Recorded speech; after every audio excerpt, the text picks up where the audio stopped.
लड़का और एक लड़की को शादी में जोड़ देते हैं, एक बंधन में बांध देते हैं और आप उनसे ये उम्मीद करते हैं कि उनका जीवन व्यतीत अच्छा से हो, उनके जीवन में प्रेम पैदा हो जाए।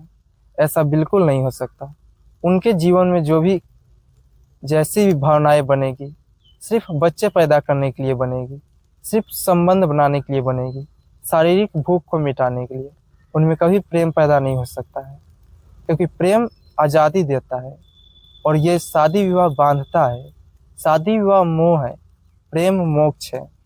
प्रेम तो परमात्मा का दर्शन है, परमात्मा का रूप है। जो स्वर्ग से एक छोटी सी किरण उतरती है भगवान की, वह है प्रेम। लेकिन ये शादी विवाह ये समाज द्वारा बनाया गया है। प्रेम प्रकृति है। प्रेम तो बस ऐसे ही हो जाता है। प्रेम अकर्मक है, कोई वजह नहीं होता है, किसी से भी कहीं भी हो जाता है। लेकिन शादी विवाह का तो बहुत वजह है। लोग सब जात देखते हैं, धर्म देखते हैं, कुल देखते हैं, गोत्र देखते हैं, ऊंच नीच, धन दौलत और पता नहीं क्या क्या देखते हैं, और झूठ मूठ का ढोंग पाखंड करते हैं कि बनाने वाले ने, ऊपर वाले ने ऐसा ही बनाया है जोड़ी। भगवान ने सबकी जोड़ी ऐसी ही बनाई है। जोड़ियाँ तो ऊपर वाला बनाता है। ऐसे ऐसे सब मूर्ख लोग तर्क देते हैं, ढोंगी पाखंडी लोग। मैं आपको बता दूं, स्त्री अगर मनपसंद मर्द के साथ 10 साल, 5 साल या 1 साल ही जीवन व्यतीत करे ना और मर जाए, तो खुशी खुशी मरती है कि मैंने अपने प्रेमी के साथ जीवन व्यतीत किया, मैंने अपने पसंदीदा पुरुष के साथ जीवन व्यतीत किया। बहुत खुश रहती है, नाच करती है अपने ऊपर। जब आप उसको किसी गैर पुरुष के पास भेज देते हैं शादी करने के लिए, तो मन ही मन रोती है, तड़पती है, बिलखती है कि मेरे माँ बाप ने मेरे साथ कितना गलत किया। आप उसको गांव समाज के बंधन में बांध देते हैं। उसको आप एक हमसफर नहीं दे पाते हैं उसके मनपसंद का, और कहते हैं कि वो एक देवी का रूप है, एक लक्ष्मी का रूप है।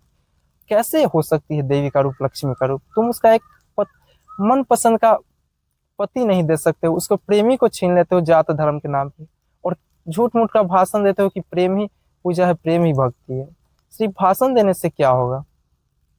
जब आप किसी स्त्री की शादी उसके मर्जी के खिलाफ करते हैं, तो आप उसको रेफ करने के लिए किसी गैर के हवाले कर रहे हैं। ये बात आप कभी मत भूलिएगा। आप बहुत बड़ी गुनाह कर रहे हैं। स्त्री सब चीज भूल जाती है, वो ये बात कभी नहीं भूलती कि उसके साथ किसने कितना गलत किया। फिर चाहे वो माँ बाप हो, फिर चाहे वो कोई मर्द हो, वो बदला लेती है, जरूर लेती है। वो बदला न तीर से लेती है, न तलवार से, लेकिन वो बदला लेती है। आज नहीं लेगी, कल लेगी, लेकिन जरूर लेगी। मैंने उस दिन भी कहा था कि आप किसी लड़की की शादी उसके मर्जी से करवा दीजिए। अगर वो कुत्ता भी है तो उसको शेर बना देगी, बब्बर शेर बना देगी, एकदम उसको आसमान छुआएगी, इतना उसको मतलब कामयाब कर देगी। लेकिन आप किसी शेर से ही शादी करवा दीजिए, एक कामयाब आदमी से ही शादी करवा दीजिए। अगर लड़की के प्रति उसमें प्यार नहीं है, अगर लड़की को बहुत क्रोध है कि मेरे साथ मेरे माँ बाप ने गलत किया, तो उस लड़के को बर्बाद होने से किसी का बाप नहीं बचा सकता है। वो लड़का जरूर बर्बाद होगा। वो लड़की उसको गधा बना देगी, कुत्ते से भी बदतर उसका हालत कर देगी। ये बात कभी मत भूलिएगा। लड़की शादी लड़की के मर्जी से ही होनी चाहिए, चाहे जो हो। लड़की को लड़का के सामने रख के पूछना चाहिए, लड़का तुम्हें पसंद है? लड़की बोल दी हाँ, तो फिर कोई दिक्कत नहीं, आप आराम से शादी कीजिए, कोई मैटर यहाँ पे नहीं है। लेकिन लड़की अगर कह दी कि मुझे लड़का पसंद नहीं है, तो बात खत्म, यहाँ भी कोई मैटर नहीं है और बात आगे बढ़ाने की जरूरत नहीं है। आपको बात समझ में आ रही होगी, उम्मीद है। मेरा कहने का मतलब ये नहीं था कि लड़का बेकार होगा या लड़का दारू शराब पीता होगा इसलिए लड़की ने उसे रिजेक्ट कर दिया। मेरे कहने का ये मतलब है कि लड़की को पसंद नहीं आया, लड़की को अच्छा नहीं लगा, तो उसने रिजेक्ट कर दिया। ये उसका हक है, बुनियादी पहला हक है। आप उससे ये उसका हक मत छीनिए। चाहे जो हो जाए, उसको आप अपने पसंद से हमसफर चुनने दीजिए।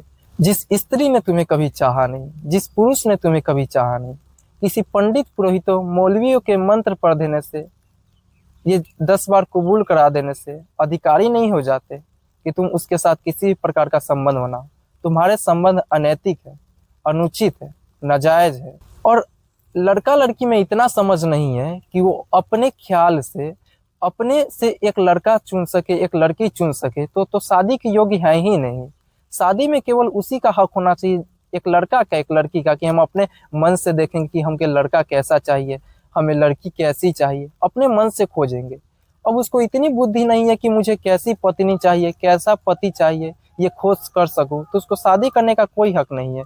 उसने भी शादी का अर्थ जाना ही नहीं है। बस वही उसके बाप दादा पुरखों ने जो किया वही वो भी करेंगे।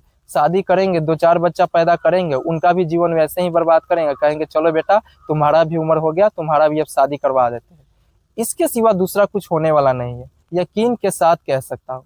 अगर आपका बेटा बिगड़ा है या बेटी बिगड़ी हुई है तो उसे किसी अनजान पुरुष के साथ मत बांध दीजिए, किसी अच्छे व्यक्ति के साथ शादी विवाह के बंधन में मत बांध दीजिए। वो उसका घर उजाड़ देगी, वो उसका घर बर्बाद कर देगा, क्योंकि उसमें अभी बुद्धि नहीं हुई है शादी के लायक। और आप सोचते हैं कि हम जिम्मेदारी डाल देंगे, शादी ब्याह उसकी करा देंगे तो सुधर जाएगा।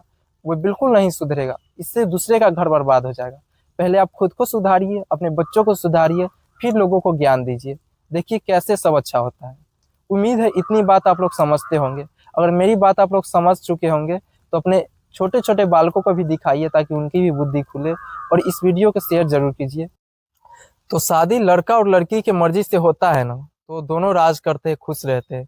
लेकिन जब शादी उनके मर्जी के विरुद्ध हो तो मुंह तो मारेगा ही दूसरी तरफ, वो जाएगी ही दूसरे मर्द के पास। तो शादी का यही अर्थ है, शादी सही तरीके से होनी चाहिए। ये कोई दाल भात का कवर नहीं है कि उठा लिए और खा लिए। उम्मीद है आप लोग मेरी बातों को समझते होंगे। धन्यवाद। तब तक के लिए जय हिंद, जय भारत, भारत माता की जय।